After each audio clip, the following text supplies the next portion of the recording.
The risks of selling a business without guidance from a proper M&A firm like the Vant Group are immense. Typically in a merger and acquisition transaction, you're going to have a minimum of 5 parties involved in the deal. Mostly the attorneys, the CPAs, we have the bank, we have a closer, we have an underwriter. And so what is important about a good relationship between an M&A expert and a lender is putting all the parties on the same page. Finding a buyer is 10% of the work.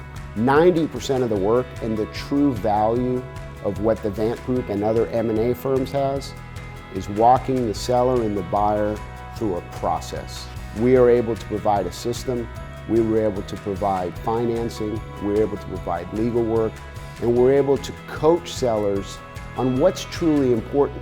Some of the things that people are not aware in terms of being vitally important is it doesn't matter what a buyer and seller agree to if you can't get funding for a deal. Whoever that lender is ultimately has the final say. I would say 90% of these transactions would not get done if there was an M&A broker involved, because they're the liaison between the bank, between the lender, between the attorney, between the CPA, and they're the ones who helps the borrower, the client, go through all their bank statements, go through the tax returns, are the particular add-backs to the transaction legitimate. Our goal is to give the buyer enough information to make a decision right away.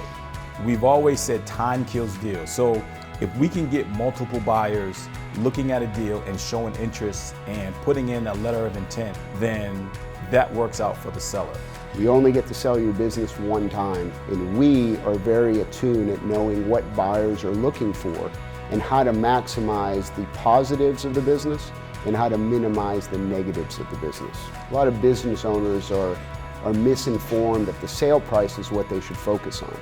We realign their thoughts and make sure they understand what is the net take home after taxes versus other types of payment like an owner note and an earnout that are risky. So if you think of a business owner versus, kind of a regular employee working at a company, right? So if you're punching a clock, you're putting money in your 401k, someday you retire and that 401k money is there.